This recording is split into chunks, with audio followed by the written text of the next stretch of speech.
नमस्कार दोस्तों, welcome to the channel. तो दोस्तों, कल हमने सीखा था परसों हमने सीखा था कि वास्तु कैसे काम करता है। कल हमने सीखा था कि कितनी दिशाएं होती हैं और कितनी उसकी उपदिशाएं होती हैं। और आज हम देखेंगे कि वास्तु में एंट्रेंस जो है वो कहाँ से निकाली जाती है और वास्तु में जो एंट्रेंस है वो कैसे चेक की जाती है। तो दोस्तों, जिनके घर बने हुए हैं वो भी इससे अपनी एंट्रेंस चेक कर सकते हैं और जो अपने मकान बनाने वाले हैं वो भी अपनी एंट्रेंस चेक करके उसे अच्छे से बना सकते हैं। तो आई होप कि आपको ये मेरा वीडियो पसंद आए, और अगर पसंद आए तो स्टार्टिंग में ही बोल देती हूँ कि वीडियो को लाइक कर देना, चैनल में नए हो तो सब्सक्राइब कर लेना। तो चलो दोस्तों, एक और नया लेसन सीखते हैं आज का। मेरा मकसद सिर्फ आपको इतना इजी काम सिखाना है कि जिससे आप सिर्फ अपने घर को चेक कर सको और अपने घर को सही कर सको, और अपनी जितनी भी प्रॉब्लम्स हैं ना, माता रानी करे वो सब सही हो जाएं आपकी, और आप भी अच्छे से जीवन व्यतीत करो, ना कि टेंशन में जीवन व्यतीत करो। बस यही मेरा एक उद्देश्य है। तो मैं आशा करती हूँ कि शायद मैं इस उद्देश्य में कामयाब हो जाऊँ। तो चलो दोस्तों, एक नई जर्नी के साथ फिर एक नई क्लास अटेंड करते हैं और हम कुछ नया सीखते हैं।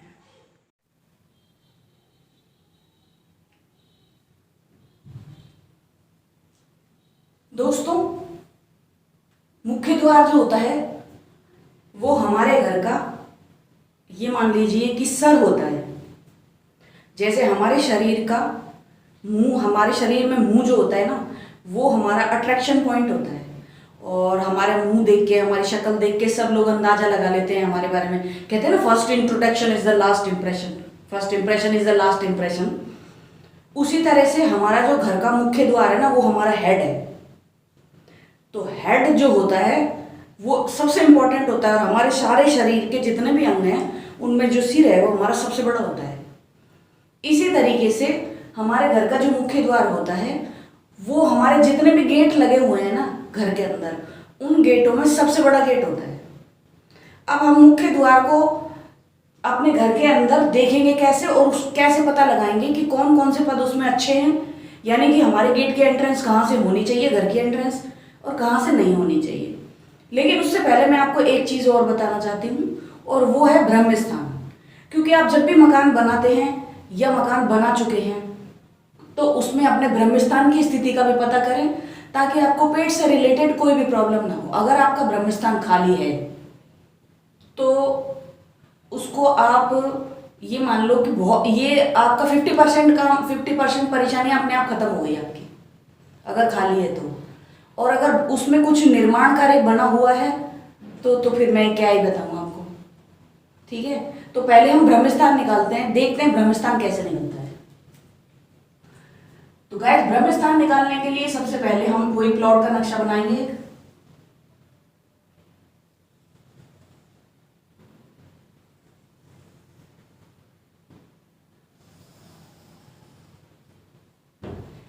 अब इस प्लॉट का साइज है 18x36। ये साइज मैंने इसलिए निकाल लिया है ताकि मुझे इसको कैलकुलेट करने में आसानी रहे और आपको समझाने में आसानी रहे। ठीक है, तो अब हम ब्रह्मस्थान कैसे निकालेंगे। ब्रह्मस्थान निकालने के लिए पहले हमारी जो ये दिशाएं है, ये हो गई हमारी ईस्ट, वेस्ट, नॉर्थ और साउथ। अब हमारी फेसिंग कोई सी भी हो, उससे कोई फर्क नहीं पड़ता है। अब हम जो ये हमारी 18 फीट की दीवार है पूरी, ये जो हमारी लंबा चौड़ाई है ये 18 फीट है। ठीक है, एंट्रेंस आपकी किधर से भी हो सकती है। तो इस 18 फीट के हम 3 भाग करेंगे, यानी कि 6 तिया 18। तो एक भाग आ गया हमारा 6 फीट का,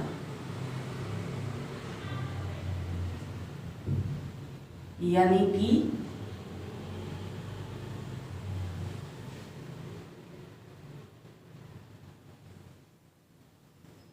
इसके 3 भाग कर लिए।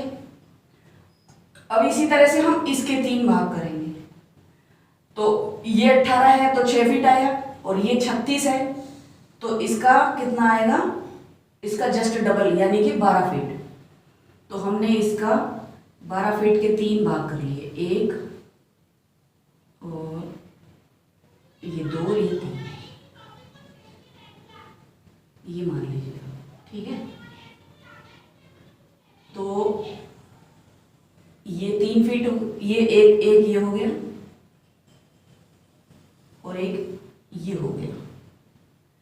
तो ये जो लंबाई है ये आ गई हमारे पास 12 फीट और ये आ गई हमारे पास 6 फीट। तो ये जो एरिया है ना ये वाला, ये हमारा ब्रह्मस्थान है। ठीक है दोस्तों, आपको अगर बगल से कुछ आवाजें आ रही होंगी, मैंने पूरा कमरा बंद कर रखा है लेकिन फिर भी आ जाती है, मैं कुछ नहीं कर सकती इसमें, उसको इग्नोर मारिएगा आप। ठीक है, तो ये हमारा ब्रह्मस्थान है। इस एरिया को मकान बनाते समय कोशिश करें कि हम इसे खाली छोड़ दें। ये यहां से लेके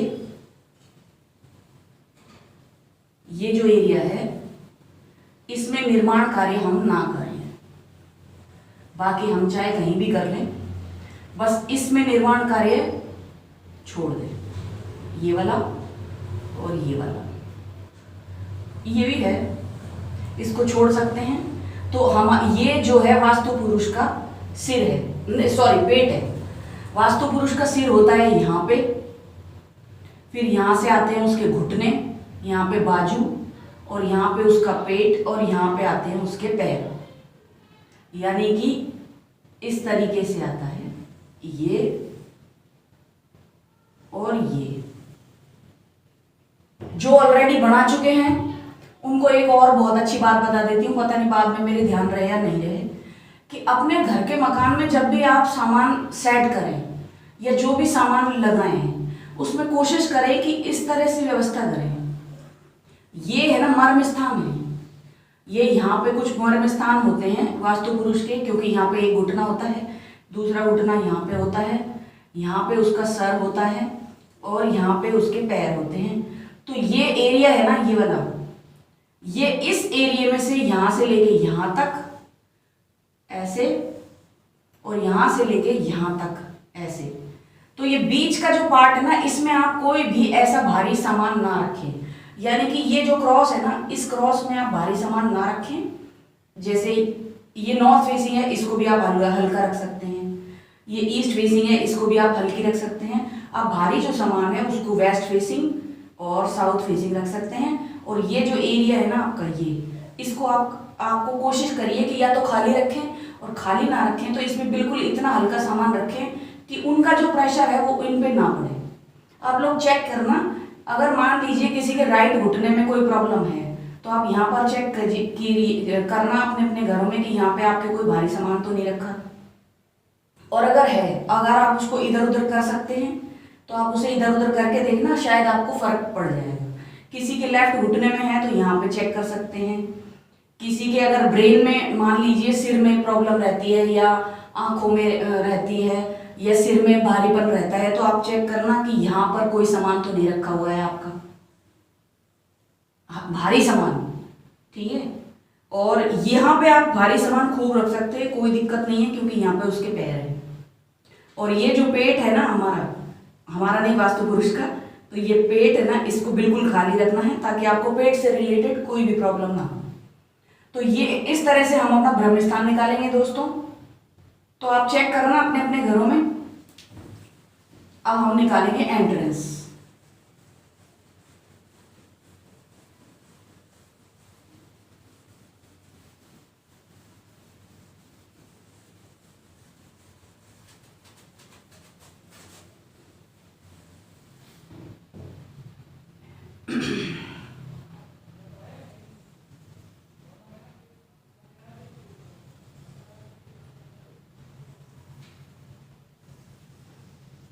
ये हमारा एक प्लॉट हो गया है, वही 18x36।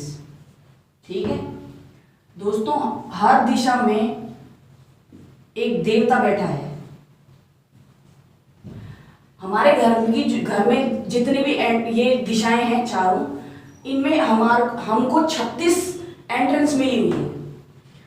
अब ये 36 एंट्रेंस ही क्यों मिली है?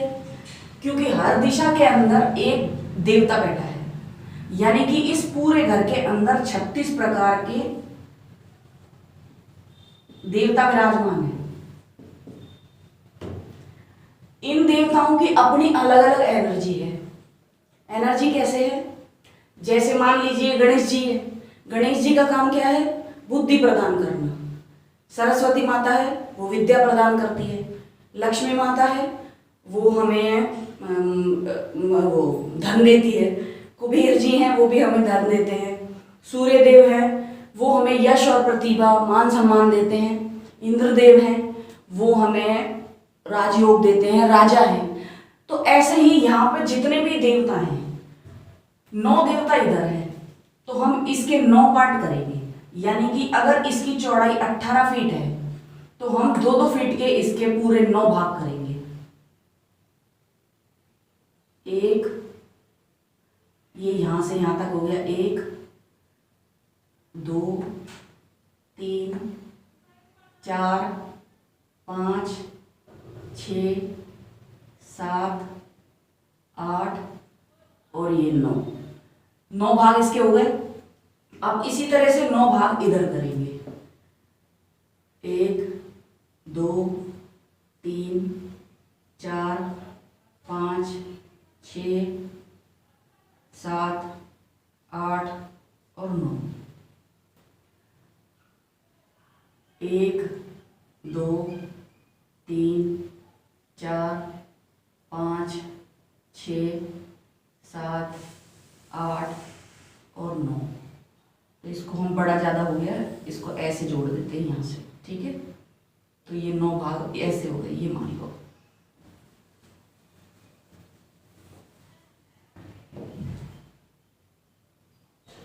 अब इसी तरह से यहाँ से है 1 2 3 4 5 6 7 8 और 9। तो ये 9 चौक 36, यानी कि हमारी जो दिशाएं हैं उन सब में 9 देवता विराजमान हैं। वैसे तो टोटल मकान के अंदर 45 देवता विराजमान होते हैं, बाकी सारे इस घर के अंदर विराजमान होते हैं। लेकिन मेन मुख्य द्वार जो है, जहां से हम एंटर करते हैं, वहां पे 9 चौक 36 देवता विराजमान है, जिसको लोग मतलब पंडित लोगों ने और ज्योतिषियों ने ये बोला है कि हमारे यहाँ 36 करोड़ दैव देवता है। तो दोस्तों 36 करोड़ नहीं होता है, ये 36 कोटि होता है। 36 कोटि का मतलब है हमारे जो है देवता वो 36 प्रकार के दैव देवता है। तो ये प्रकार को ही उन्होंने कोटि बना दिया है, यानी कि 36 कोटि दैव देवताओं को 36 करोड़ बना दिया। वो समझने का फेर पड़ गया है थोड़ा सा, लेकिन एक्चुअल में 36 एंट्रेंस हैं, इसीलिए 36 कोटि के दैव देवता बताए गए हैं। अब इनमें से एंट्रेंस कौन सी अच्छी होती है? ये है हमारा पहला पद, ये एंट्रेंस अच्छी नहीं है। फिर है दूसरी एंट्रेंस, ये भी अच्छी नहीं है। तीसरी एंट्रेंस बेस्ट, चौथी बेस्ट और 5वीं बेस्ट, बाकी सारी बंद। ठीक, यानी कि यहां पर हमें 3 एंट्रेंस दी है। अगर मैं इसको 18 फीट का मान के चलती हूं तो इसमें 2 फीट का एक पद आया, तो 2 और 2 4, यानी कि 4 फीट इधर से छोड़ दिया, और 1 2 3 और 4, 4 दूनी 8, 8 फीट इधर से छोड़ दिया। तो ये हमारे पास 3 पद निकल के आए, 1 2 और 3, यानी कि 6 फीट की हमारे पास एंट्रेंस है। अब इस 6 फीट में से हम कोई सी भी एंट्रेंस ले लें, सारी बेस्ट होती है। ठीक, इसी तरह से ये तो हो गई नॉर्थ की बात। अब करते हैं ईस्ट की बात। ईस्ट में ये एंट्रेंस बंद है, ये एंट्रेंस बंद है, ये चालू है, ये चालू है और ये चालू है। बाकी ये एंट्रेंस बंद, ये बंद, ये बंद और ये भी बंद है। तो यानी कि हमारे पास यहाँ पर भी 6 फीट की एंट्रेंस आ गई। 6 फीट नहीं, 12 फीट की एंट्रेंस आ गई, क्योंकि 36 फीट है। तो हमारे पास 1 मिनट, ये 2 का है ना, तो ये 4 का, 4 दूनी 8, 4 के, हाँ 12 फीट की एंट्रेंस है। तो इस 12 फीट में से आप कोई भी एंट्रेंस ले सकते हो, क्योंकि यहाँ पे सूर्य है, इंद्र है और जयंत है। ऐसे ही यहाँ पे कुबेर है और 2 और है, मेरे नाम याद नहीं आ रहा अभी उनका। ठीक है, अब इधर से लेते हैं हम, यानी कि साउथ से। तो साउथ में पहला पद बंद है, दूसरा पद बंद है। इसमें हमको सिर्फ 2 एंट्रेंस दिए, ये वैलिड है और ये वैलिड है, यानी कि तीसरा और चौथा पद जो है ये हमारे लिए वैलिड है, यानी कि साउथ की एंट्रेंस भी हमारे पास 2 है। और लोग जो कहते हैं ना कि साउथ की एंट्रेंस बंद होनी चाहिए, साउथ फेसिंग मकान बुरे होते हैं। दोस्तों, साउथ फेसिंग मकान को बुरा सिर्फ इसीलिए बताया गया है क्योंकि उसमें एंट्रेंस जो है ना वो सिर्फ यही है। इसके अलावा एंट्रेंस, अच्छी एंट्रेंस जिसको बोलते हैं, वो है ही नहीं। वैसे तो आप जहां मर्जी चाहे एंट्रेंस निकाल सकते हो, क्योंकि लोगों की आजकल मजबूरी भी है, छोटे छोटे घर है, क्या करें, एंट्रेंस तो निकालनी पड़ेगी। लेकिन फिर भी आप कोशिश कीजिएगा कि जो हमारी अच्छी वाली एंट्रेंस है उससे ही हम आना जाना करें, तो वो ज़्यादा बेटर रहेगा। तो इसलिए इसको बताया गया है, ठीक है। और अब है यहाँ से एंट्रेंस, तो यहाँ पर भी वही हाल है, ये एंट्रेंस बंद है, ये एंट्रेंस बंद है। उसके बाद ये एंट्रेंस, ये एंट्रेंस और ये एंट्रेंस, बल्कि मैं तो कहूँगी ये एंट्रेंस भी बंद है। ये 2 एंट्रेंस खुली हैं, यानी कि यहाँ पर पश्चिम दिशा में भी हमारे पास 4 दूनी 8 फीट की एंट्रेंस है, बाकी सारी एंट्रेंस हमारी बंद है। यानी कि हमारे पास नॉर्थ ईस्ट की एंट्रेंस भी बंद है। अब लोग बोलेंगे कि भाई नॉर्थ ईस्ट ईशान कोने की एंट्रेंस तो अच्छी होती है। दोस्तों, बिल्कुल अच्छी होती है, लेकिन शास्त्र के मद्देनजर रखते हुए इसमें एंट्रेंस नहीं है, क्योंकि यहाँ से जो एनर्जी आती है, यहाँ पे देव गुरु बृहस्पति है, ठीक है, और यहाँ पे है क्या बोलते हैं, राहु देव। तो यहां से जो एनर्जी, ये दोनों आमने सामने है बिल्कुल। राहु,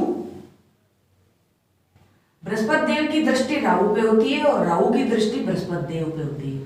तो ये देव दोनों हमेशा एक दूसरे को देखते हुए होते हैं। इसलिए अगर आप यहां से एंट्रेंस करते हो तो बृहस्पति की एंट्रेंस तो आती है, लेकिन राहु की दृष्टि भी उस गेट पर पड़ती है। समझ रहे हो? इसलिए इस एंट्रेंस को शास्त्र में बंद कर दिया गया है। ये अच्छी एंट्रेंस नहीं मानी जाती है। ये जो एंट्रेंस है ये अच्छी मानी जाती है। अब एक और चीज बताती हूं आपको, और भी इजी तरीका बताती हूं एंट्रेंस चेक करने का और देखने का।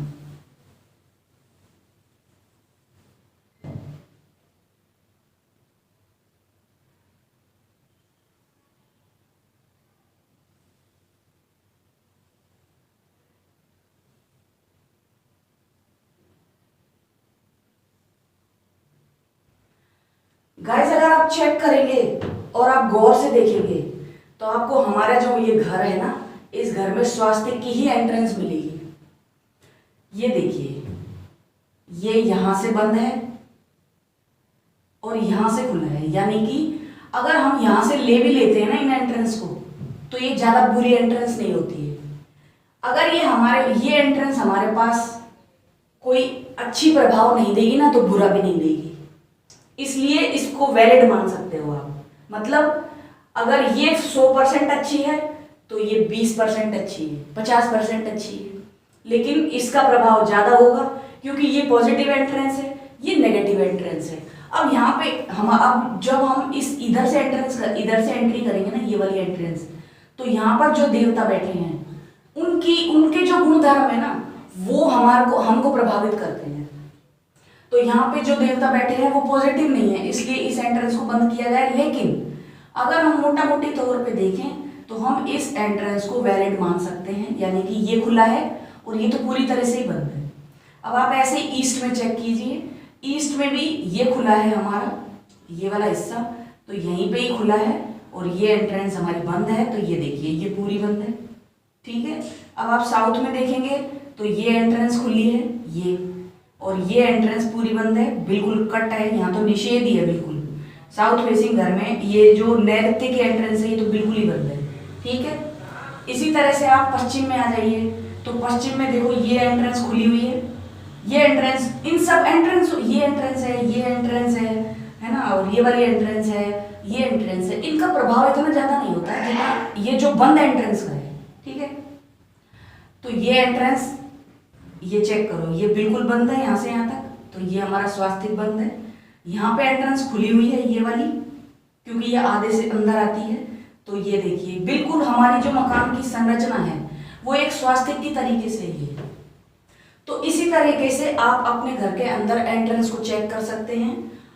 और दोस्तों एक चीज और, एंट्रेंस में जो हमारा गेट होता है, हमारे घर के अंदर बहुत सारे दरवाजे होते हैं। उन दरवाजों में मान लीजिए कि हमारे बाकी के अंदर के जो दरवाजे हैं वो 3x6 के हैं या फिर 3x7 के हैं, तो आप मुख्य द्वार जो है ना, जहां से भी आपकी एंट्रेंस है, ये वाली एंट्रेंस है या ये है या ये है या ये है, वो एंट्रेंस जो है उसको थोड़ा बड़ा कर दीजिए। यानी कि अगर ये 3x6 है तो आप 3.5x7 ले लीजिए, 3.5 नहीं तो 3.25 ले लीजिए, 3.25x7। यानी कि जो बाकी के हमारे जितने भी गेट है ना, बस उनसे थोड़ा सा बड़ा लेना है, थोड़ा सा लंबाई में बढ़ा देना है और थोड़ा सा चौड़ाई में। तो ये जो हमारी एंट्रेंस है ये पॉजिटिव एंट्रेंस हो जाएगी। तो दोस्तों आप इस चीज को नोट करके समझिएगा कि एंट्रेंस कैसे निकाली जाती है और एंट्रेंस कैसे देखी जाती है, चेक की जाती है। आशा करती हूँ आपको ये पसंद आया हो, समझ में आया हो, क्योंकि आप वास्तु में कहीं भी किसी भी वास्तुशास्त्री की आप जर्नी या उनका ज्ञान, नॉलेज तभी ले पाएंगे जब आपको इन दिशाओं का पूरी तरह से, अब मान लीजिए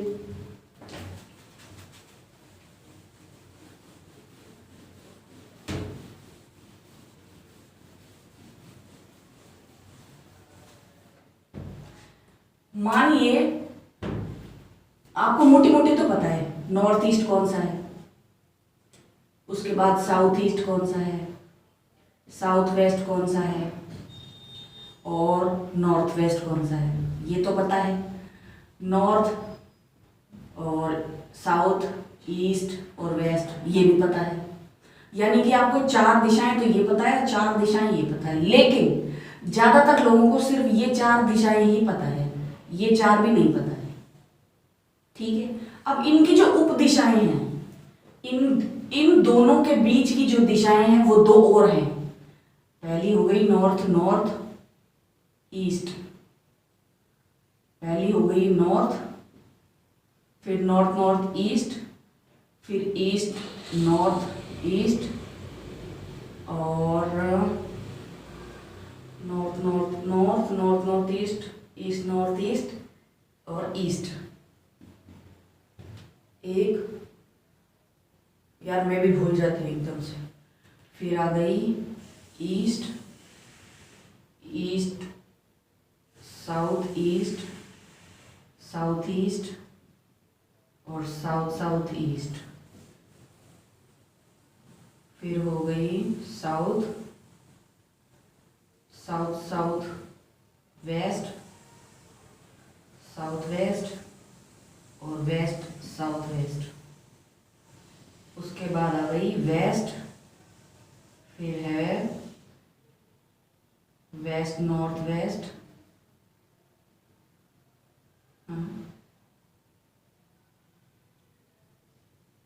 नहीं हाँ वेस्ट नॉर्थ वेस्ट और फिर हो गई नॉर्थ वेस्ट और फिर हो गई नॉर्थ नॉर्थ वेस्ट। अब मान लीजिए कि आपको दिशाओं की ही जानकारी नहीं है और किसी ने एक वीडियो बना करके डाली कि फलानी फलानी चीज होनी चाहिए और ये आपके जो रूम है या आपका मकान है उसमें वेस्ट नॉर्थ वेस्ट में लगा दीजिए। अब आपको वेस्ट नॉर्थ वेस्ट जब तक पता नहीं होगी तब तक आप उस चीज को कैसे प्लेस करेंगे।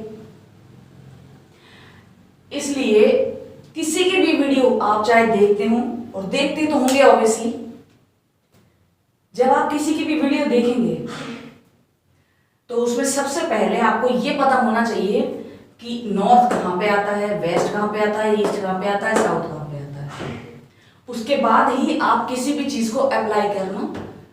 लेकिन दोस्तों मैं आपको एक बात बता देना चाहती हूं कि जो कुछ लोग हैं जो रेमेडीज भी बताते हैं कि यहाँ पे अगर ये चीज है तो आप इसकी रेमेडी ये कर दीजिए। उदाहरण के तौर पे मैं बताती हूं आपको कि घर में यहां पे पानी का कुंडा होना चाहिए, ये है नॉर्थ ईस्ट, यहां पे पानी का कुंडा होना चाहिए। लेकिन आप इस चीज को देख लेना कि जिसके यहाँ पे पानी का कुंडा है उन्होंने कभी कोई प्रगति नहीं करी हुई, उनका माइंड सेट होगा ही नहीं, और वो जहां से चल रहे थे वहीं घिसट घिसट के जिंदगी पूरी कर रहे। क्योंकि हम लोग कहते हैं ना, हम अपने कर्मों का फल भोग रहे हैं। तो दोस्तों, हम अपने कर्मों का फल तो पता है 20% ही भोगते हैं, 80% तो हम वास्तु के दोष भोगते हैं। तो मेरा मकसद यही है कि आप ये जो हमारे दोष हैं अपने अपने घरों में हैं, कोशिश करें जितना इनको रिमूव कर सकें आप करें। तो देखो, एक घर अच्छा है तो फिर एक मोहल्ला अच्छा होएगा, फिर एक मोहल्ला अच्छा होएगा तो एक नगर अच्छा होएगा, एक नगर अच्छा होगा तो एक राज्य अच्छा होगा, एक राज्य अच्छा होगा तो एक देश अच्छा होगा। तो दोस्तों, इसी के साथ आज का ये टॉपिक खत्म करते हैं। कल फिर मिलते हैं एक नए टॉपिक के साथ। तब तक के लिए गुड बाय, जय हिंद, जय भारत।